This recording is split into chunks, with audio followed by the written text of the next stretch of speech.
পারবি না এমনি চামচ দিব।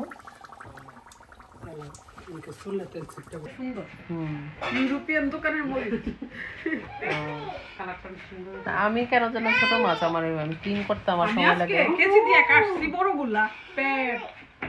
অনেকদিন ধরে আমার ফ্রিজে অনেকদিন ধরে তাইলে মনে হচ্ছে আল্লাহ জানে না দিব দিব করে যে দেওয়া না মনে থাকে জানি লাল শাকটা অবশ্য খাওয়া আনছি না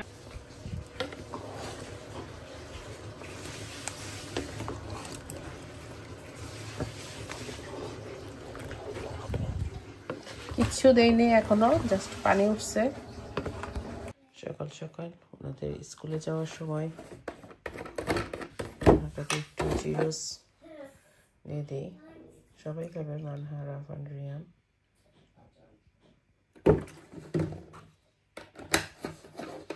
সকালবেলাটা খাওয়ানোটা অনেক বেশি কষ্টকর হয়ে যায়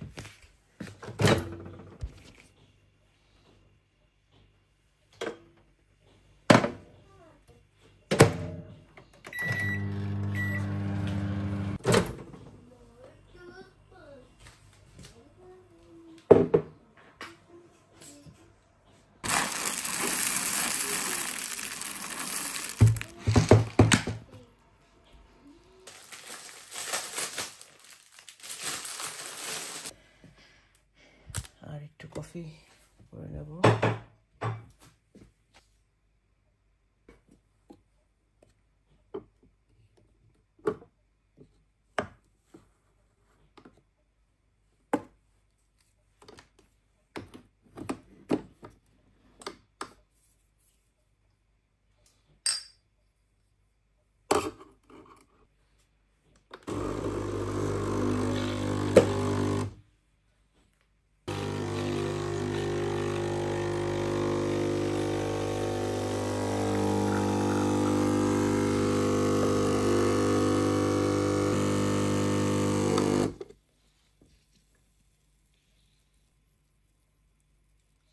এই হচ্ছে আমার মজার কফি রেডি এটা খেলে আমার শান্তি আমার আজকে সকালে নাস্তা স্কুলে দিয়ে আসছি বাসা একদম নীরব হয়ে গেছে ওরা স্কুলে চলে গেলে মনে হয় যে পরিবেশ একদম নিস্তব্ধ হয়ে যায় ভালো লাগে না থাকলে বিরক্ত হই চিল্লাচিল্লি করি আর যখন স্কুলে থাকে তখন এত খারাপ লাগে মনে হয় যে পুরোটা বাসা আমার পানিতে পড়ে আসছে এটা এখন খাই আমি একটু ওভেনে গরম করে নিব তাহলে খেতে ভালো লাগবে কফিটা খাওয়ার পর মনে হয় ঘন্টা বাজে ওরকম গাছগুলো কেটে যাচ্ছে আবার সুন্দর পাতা গজাচ্ছে এই রৌদ্র এই বৃষ্টি তারপর ভালো গরম থেকে ভালো স্কুলে যাচ্ছি বাচ্চাদের আনতে ওই দিন গার্ডেনে ওই ডাল দিয়া ভর্তা করলে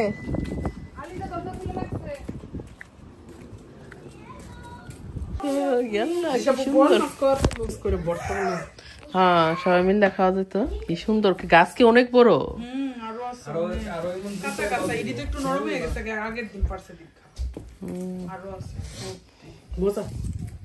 আজকে তো আচার দিতে পারতাম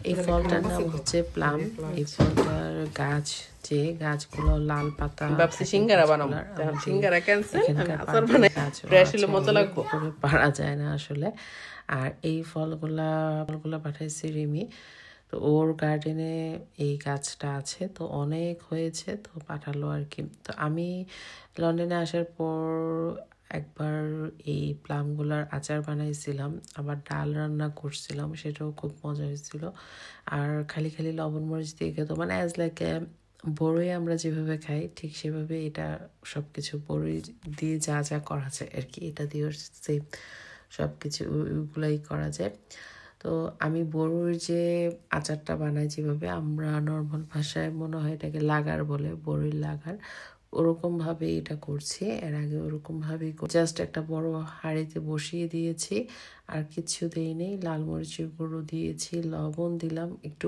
অনেক বেশি টক, একটু বললে আসলে ভুল হবে, একটু লবণটা একটু বেশি দিয়েছি, মরিচের গুঁড়া দিয়েছি, একটু জিরা দিয়েছি, আর কিছু এখন দিব না।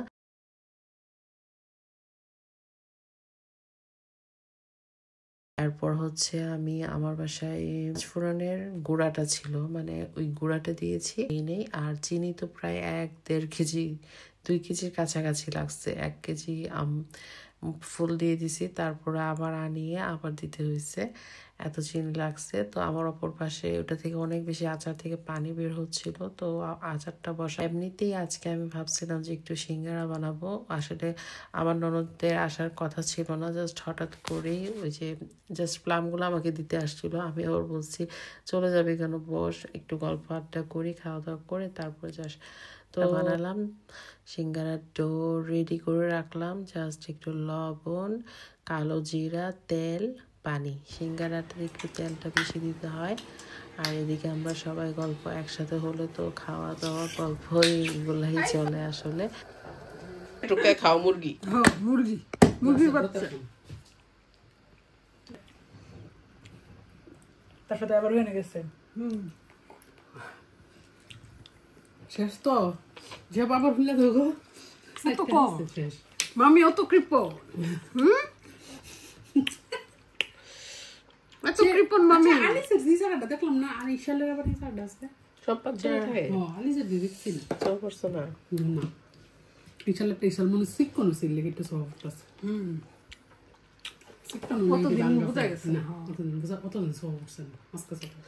চামড়াটার কাছে আসলে গিয়া টক টক লাগে, ভিতরটা মিষ্টি। বিসিটা ভালো ইচ্ছা করে না, গ্রেভিটা বিসিটার মধ্যে মজা, বিসিটা বিসিটা সবচেয়ে মজা। আর এই বিসিটাই কিন্তু আসলো আচারের সময়, বিসিটা যে মজা লাগে। আর এইদিকে আমার আচারটা প্রায় হয়ে এসেছে, তো আমি আবার 5 ফোড়নটার আস্ত যে 5 ফোড়নটা, সেটা একটু শুকনো মরিচ, মানে আমি নিজেই গ্রাইন্ড করেছি হালকা একটু। 5 ফোড়নের সাথে আমি একটু শুকনো মরিচ গ্রাইন্ড করে দিয়েছি, বাস এইটুকুই, আর কিছু দেবো না। আর বাসায় আসলে ভিনেগার ছিল না, আর যেহেতু আচারটা আমার বাসায় রাখবো 1 বক্স, খুকির বাসায়, তারপর আবার জুথি হিপির বাসায় দিব, আবার রিমির বাসায়, তো বেশি সময় দিন থাকবে না, সেজন্য আর ভিনেগার ছিলও না, আবার সেই জন্য ভিনেগার দেওয়া হয়নি যে এটা শেষ হয়ে যাবে। আর গরমের মাঝে কিন্তু এরকম টক জাতীয় খাবারগুলো আসলে বেশি খেতে ভালো লাগে আর কি। তো আমার এই অবস্থায় আমি আচারটা রেখে দিচ্ছি, কারণ ঠান্ডা হলে আবার দেখা যাবে যে আরেকটু ঘন হবে। আর এইদিকে সিঙ্গারার ডোটা তো রেডি, আমি আগেই ডোটা রেডি করে রেখে দিয়েছি। আর এবার পুরটা কীভাবে করছি, এখানে একটু আলু কুচি, একটু গাজর কুচি, একটু বরবটি কুচি, তারপর হচ্ছে মটরশুঁটি, তারপর একটু রসুন কুচি, একটু আদা কুচি, পেঁয়াজ কুচি, সব একসঙ্গে দিয়েছি। হলুদ দিয়েছি, মরিচ দিয়েছি, গরম মশলা আর জিরা, আছাড়া আর কিছু দিইনি। আর বাসায় মানে শুকনো গরুর মাংস ছিল, ঝোল আর ঝরঝরা মাংস আর কি, অল্প একটুই ছিল, ওইটা আবার আমি এটার সাথে মিক্সড করে দিয়েছি। দিয়ে নেড়ে চেড়ে একটু পানি দিয়ে রাখবো, তাহলে দেখা যাবে যে আলুটা ভালোভাবে সেদ্ধ হয়ে যাবে। এভাবে সিঙ্গারাটা বানিয়ে দেখবেন, অনেক ভালো লাগে। আর 5 ফোড়নের আস্ত 5 ফোড়নটা ইউজ করি নাই, 5 ফোড়নের যে গুঁড়াটা আছে মানে সেটা ইউজ করেছি। কিন্তু সিঙ্গারা ইউজ করে, বাট খুকি খায় না, খুকি গুঁড়াটা দিলে আবার খায়, তাই ওর জন্য আর আস্তটা দেই নাই। তুই কি আমাদের সিঙ্গারা বানায় খাবি? আমি জাস্ট একটু নেড়ে চেড়ে দিচ্ছি আর কি। আচ্ছা, দেখবো কেমন দিতে পারো, মজা করো। ইউটিউব দেখে এখন সবাই সবকিছু পারে। আপু আমাকে কমেন্ট করেন না, ইউটিউব দেখে দেখে নাকি আমি রান্না করি। মানে একজন আমার পিছনে হয়তো লাগছে আর কি, মানে আগে যে কোনো একটা ইয়ে করলে যে না পারে, ইউটিউব দেখে দেখে কয়েকটা রান্না করে, রান্না খাওয়া বুঝছো না। আমি বলি না, আমি বলি যে ইউটিউব দেখে করলো তো করছি, যারা ইউটিউবে ভিডিও দেয় তারও আরেকজনের ভিডিও দেখে করে। হ্যাঁ সেটাই। একদম জন্ম থেকে শিখাইছি।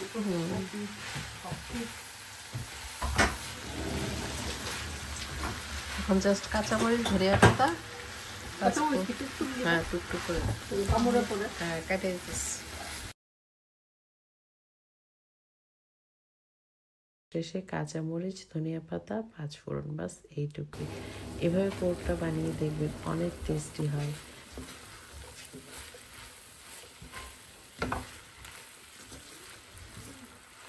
টেবিলে জায়গা, হ্যাঁ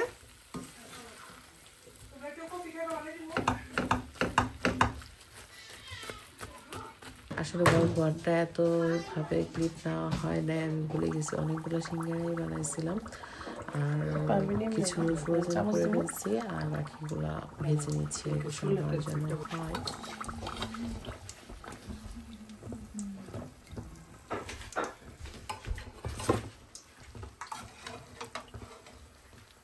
ভাজাগুলো সুন্দর হচ্ছে। একটু দিয়ে না দেয়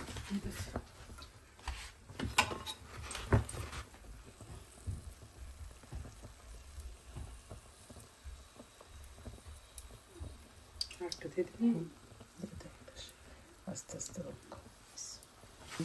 একদম বলছিলাম যে ঠান্ডা হলে ঘন হয়ে যাবে, এই যে দেখুন একদম কিন্তু ঘন হয়ে গেছে। এই বিচিটা মুখে দিলে অনেক বেশি ভালো লাগে। আসলে বক্সে বক্সে নিয়ে নিচ্ছি, এক এক বক্স এখন চলে যাবে এক এক বাসায়। আর ছোট্ট একটি ভিডিও সবার সঙ্গে শেয়ার করলাম। আশা করি সবাই ভালো থাকবেন, সুস্থ থাকবেন। আগামীকাল ইনশাআল্লাহ চলে আসবো নতুন কোনো একটা ভিডিও নিয়ে। আর সবাই আমাকে সাপোর্ট করছেন, সেজন্য সবাইকে অনেক অনেক ধন্যবাদ।